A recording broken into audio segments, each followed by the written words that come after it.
শুভ সকাল বন্ধুরা, আশা করছি তোমরা সবাই খুব খুব ভালো আছো আর আমিও বেশ ভালোই আছি।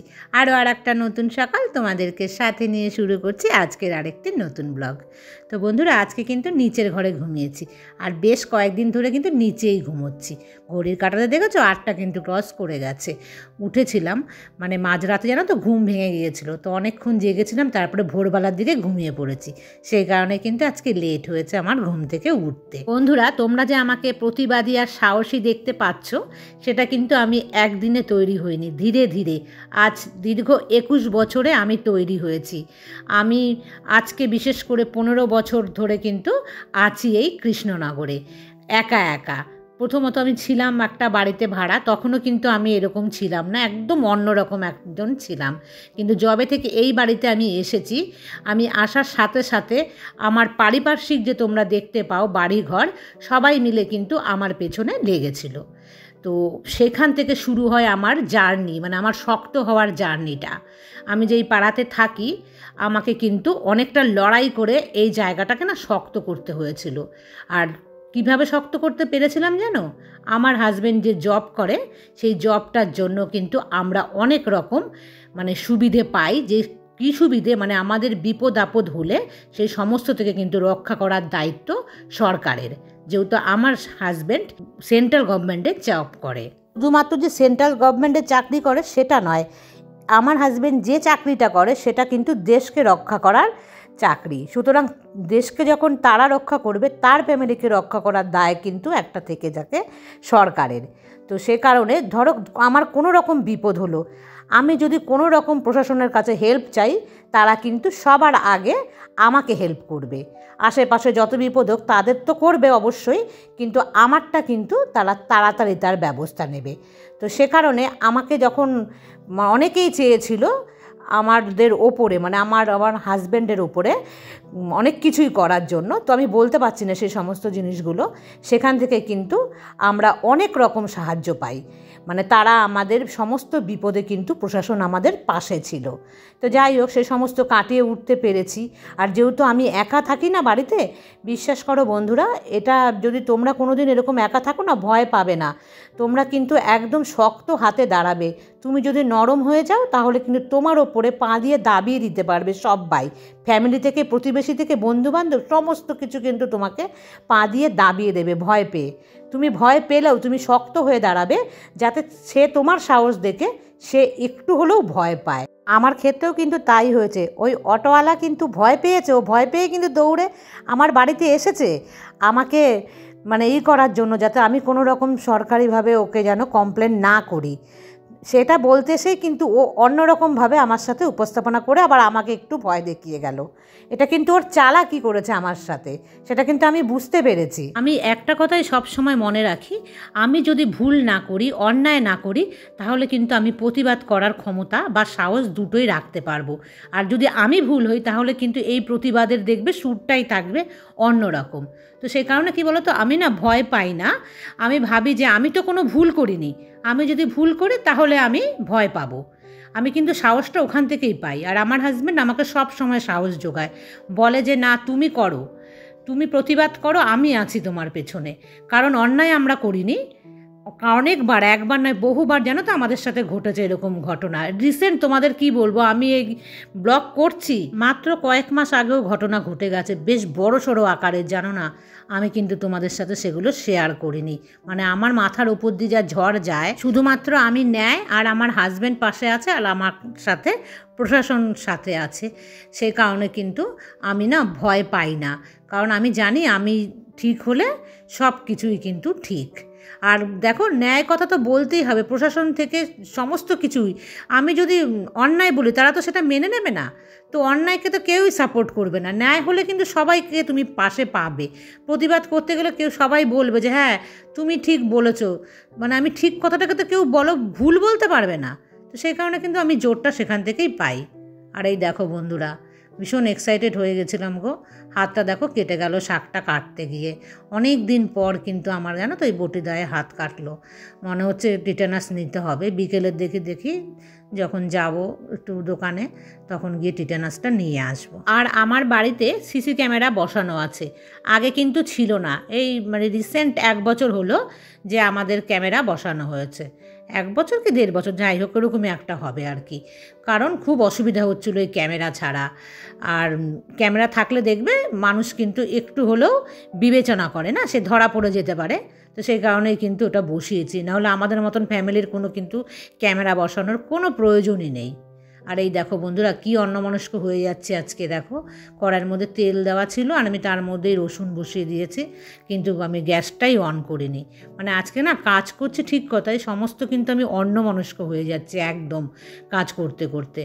যাই হোক দেখো শাকটা রান্না করছি রসুন ফোড়ন দিয়ে। শাক খেতে ভীষণ ভালোবাসি, আর তোমাদেরকে বলেইছিলাম যে সেদিন কিন্তু নিয়ে এসেছিলাম 5 টাকা আটি। তো 2টো আটি, একটা আটি একটু ছোটো, একটা আটি একটু বড় ছিল। যাই হোক 5 টাকা করলে কিন্তু অনেক সস্তা বলো। আমাদের কৃষ্ণনগরে এগুলো কিন্তু 10 টাকা নয় এই আটিগুলো। আর সবজিওয়ালাকে আমি কি বলেছিলাম বলো তো, আমি বলেছিলাম যে দাদা এই শাকের আটি একটা 10 টাকা কিন্তু নেবেন। তা আমি ভেবেছি মনে হয় 15 টাকা চাইবে। তখন উনি আমাকে বলছেন যে কেন একটা আটি 10 টাকা নেব কেন, 10 টাকায় যদি আপনাকে অনেকগুলো মানে বেশি দিই তাতে কি আপনার সমস্যা? আমি বলছি না না কোনো সমস্যা নেই। তো তারপরে দেখছি 2টো আটি আমাকে দিয়ে দিচ্ছে। আমি বললাম বাহ খুব ভালো। ও আমাকে ওজন করে বললো 2টোর 11 টাকা দাম হয়েছে, আপনি 10 টাকা দেন। আমি বললাম বাবা খুবই ভালো, তো 10 টাকায় হলে তো 2 আটি নিয়ে 2 দিন। আর শাক আমি অনেক বেশি করে খেয়ে নিই জানো তো বন্ধুরা, আমার ভীষণ ভাল লাগে। আর শাক কিন্তু তোমরা প্রায় মানে সপ্তাহে 3-4 দিন খাওয়ার চেষ্টা করবেই। আমি দেখো একার হাত তো বাজারে এমন যেতে পারি না, সেই কারণে কিন্তু আমার শাক খাওয়া কম হচ্ছে ইদানিং। আর না হলে কিন্তু আমি ভীষণ চেষ্টা করি যে শাকটা খাওয়ার, যে কোনো শাক। কলমি শাক তো আমি ভীষণ ভালোবাসি, তারপরে নোটে শাক ভালোবাসি। এই ঘুরিয়ে ফিরিয়ে শাক খাওয়ার তোমরা কিন্তু চেষ্টা করবে। আর এই দেখো এটা কিন্তু আলু দিয়ে করছি এই জিওল মাছগুলো, আর কিছু দিচ্ছি না এর মধ্যে বন্ধুরা। যতই ভাবছি আলু কম খাবো, কিছুতেই কিন্তু আর আলু আমি কম করতে পারছি না। সেই পেট মোটা কিন্তু আমার হয়েই যাচ্ছে আলু খেয়ে খেয়ে আর ভাত খেয়ে খেয়ে। তোমরা দেখতেই পেলে যে সকালবেলাও কিন্তু আমি ভাত খেয়েছি। কাল রাতের ভাত বেঁচে ছিল, খেতে পারিনি ঠিক করে। মাছ খেয়ে বসে থাকি, আসলে ভাতটা খেতে পারিনি। তো সেই জন্য ভেবেই রেখেছিলাম যে সকালবেলা মুসুর ডালের মুচমুচে বড়া বানাবো, একটা শুকনো লঙ্কা ভাজা করব, তারপরে কিন্তু সেটা দিয়ে জল ভাত মানে ভেজা ভাতগুলোকে খাবো। মাঝে মাঝে খেতে কিন্তু বেশ ভালোই লাগে, তবে আমার না জল ভাত খেলে অ্যাসিডিটি হয়। যাই হোক আজকে একদিন খেয়েছি বলে কিছু হবে না, যদি পরপর 2-1 দিন খাই তাহলে কিন্তু এটা হয় আমার। আর গরমকালে কিন্তু জল ভাত খেতে বেশ ভালো লাগে। আমি অনেককেই দেখেছি যে রাতেবেলা ভাতে জল ঢেলে রাখে, ওই গরম যখন খুব পড়ে তখন কিন্তু এরকম ডালের বড়া বা চপ ফুলুরি এই সমস্ত দিয়ে কিন্তু তারা ভাত খায়। তো মাঝে মাঝে খেতে কিন্তু ভালোই লাগে। তো ভেবেছি যখন খুব গরম পড়বে মাঝে মাঝে আমিও কিন্তু খাবো। আর ভেজা ভাত খেতে ভালোবাসি, তবে না খেতে পারি না জানো তো বেশি করে ভাতটা, একদম অল্প। গরম ভাত যেমন অনেকটা খেতে পারি, ভেজা ভাত খেলে কিন্তু একদম অল্প খেতে পারি। মানে সকালবেলা দেখলে তো ভাত নিয়েছি, পুরোটা ভাত কিন্তু আবার খেতেও পারিনি। আর এই দেখো যে শোপিসগুলোর ভেতরে পলিথিন দিয়ে রাখি সেগুলোকে কিন্তু আমি পলিথিনের মানে ভেতরেও কাপড় দিয়ে পরিষ্কার করি। ধুলো ঢুকে থাকে খুব বেশি, মানে ভালোভাবে তো আটকানো থাকে না, ফাঁকা ফাঁকা থাকে, ওর ভেতরেও কিন্তু ধুলো ঢুকে যায়। তো এইভাবে কিন্তু আমি মুছে মুছে পরিষ্কার করে আবার পরিয়ে দিই। তোমরাও কিন্তু এইভাবে করবে, তাহলে দেখবে যে ওপরে পলিথিনটা কিন্তু ধুলোবালি কম লাগবে। আর আজকে বন্ধুরা মন ভীষণ অন্যমনস্ক। দেখো আমার না পায়ের মধ্যে ধাক্কা লেগে এটা পড়ে গেল, আর এর মাথাটা কিন্তু খুলে গেল, মানে ভেঙে গেল জিনিসটা। দেখো কত সুন্দর। আমার মানে একটুখানি অসাবধানতা হয়ে গেলাম, তো বুঝতেও পারলাম না, যখন নিতে গেলাম দেখলাম যে ভেঙে গেছে। পোড়া মাটির ছিল, তারপরেও কিন্তু খুব তাড়াতাড়ি ভেঙে গেল। কী আর করা যাবে, অন্যমনস্ক মনে না আজকে যেন সমস্ত কাজ করতে গিয়েই আমার ভুল হয়ে যাচ্ছে, মানে তালগোল পাকিয়ে ফেলছি। যাই হোক রান্না করতে করতেই কিন্তু ওই কাজগুলো আমি করলাম। আর এখানে তো মাছের ঝোল আগেই রান্না হয়ে গেছিলো, আর ভাতও কিন্তু হয়ে গেছিলো। তো আমি কিছুটা মানে 10 মিনিট এমনি গ্যাস বন্ধ করে রেখে দিই, তারপরে কিন্তু আসলাম আমি এখন ভাত উপর দিতে। আর তারপর কিন্তু আমি নিচে চলে যাব, গিয়ে স্নান পুজো দেবো, তারপরে এসে কিন্তু আমি খাবো। আর বন্ধুরা রান্না করেছি দেখো আজকে শাক, আর এই যে সকালের বড়া, আর একটাই লঙ্কা খেয়েছিলাম জানো তো, তখন ফালতু 3টে লঙ্কা ভাজলাম। আর এই দেখো আলু দিয়ে মাছের ঝোল করেছি, বেশ ভালোই লাগে না খেতে। স্নান পুজো হয়েও গেছে বন্ধুরা, আমি কিন্তু খাবার নিয়ে আসলাম আর নতুন গ্লাসে জল খেলাম। শুভ সন্ধ্যা বন্ধুরা। এই দেখো এই ব্যাগের মধ্যে এক ব্যাগ কিন্তু শপিং করে চলে এসেছি মেয়ের জন্য। তোমাদের বলছিলাম না কদিন ধরে যে মেয়ের জন্য টুকটাক কিনবো, তো টুকটাক কিছু আমি কিনে নিয়ে এসেছি। চলো কি কি কিনে এনেছি তোমাদেরকে সেগুলো দেখাই। এই দেখো এই দেখো এই বারমুডা কিনেছি, এই একটা আর এখানে একটা, এই দুটো নিয়েছি বারমুডা, ওখানেও সবসময় পরবে আর কি রুমে। আর এটা পরে না ও ঘুমোবে, ঘুমানোর সময় খুব অসুবিধা হয় হাতাওয়ালা জামা দিলে, ওর অভ্যাস না হাত কাটা পরে। তো এরকম কিনেছি দুটো, এই একটা দেখলে আর এই হচ্ছে একটা। এগুলো না ভীষণ কমফোর্টেবল। আর দেখো টি শার্ট কিনেছি, এগুলো পরে বিকেলে বিকেলে একটু হাঁটা বা ঘরে খেতে গেল, মানে রুমের বাইরে বেরোলে এগুলো পরবে। বড় বড় দেখে নিয়েছি, ও তো বড় বড় ঢলা ঢলা পছন্দ করে। এই দেখো এই একটা, এগুলো না ক্রপ টপ টাইপের, যেহেতু আমি একটু ওর মাপের থেকে বড় নিয়েছি সে কারণে একটু লং, কিন্তু এটা ক্রপ টপ হতো। এটা খুব কিউট, দেখেন একটা ক্যাটের ছবি দেওয়া রয়েছে। এই দেখো এখানে আর একটা নিয়েছি, এটাও বিট দেওয়া না, বিট গুলোর জন্য ভীষণ সুন্দর লাগছে দেখতে। এই একদম সিম্পল, মানে এগুলো সব বলতে গেলে ঘরেই পরা বলে এগুলোকে। আর এই দেখো হোয়াইট ওর ভীষণ পছন্দ, একটু ক্রিমি ক্রিমি হোয়াইট এটা। এই যে সব এক্সেল নিয়েছি, ওর এল লাগে, বড় বড় নিয়েছি। আর বন্ধুরা এই কটাই নিয়েছি, আর কিছু নেইনি। আর এই দেখো এই ব্যাগটা আমি কিনেছি, এই ব্যাগটা কেমন হয়েছে বলো। হ্যাঁ এখানে একটা কি সুন্দর লাটকান দেওয়া রয়েছে, ভীষণ মানে ভালো ব্যাগটা, বেশ চেনগুলো পোক্ত। দাঁড়াও সামনে থেকে দেখাই। দাম কত নিয়েছে বলো তো?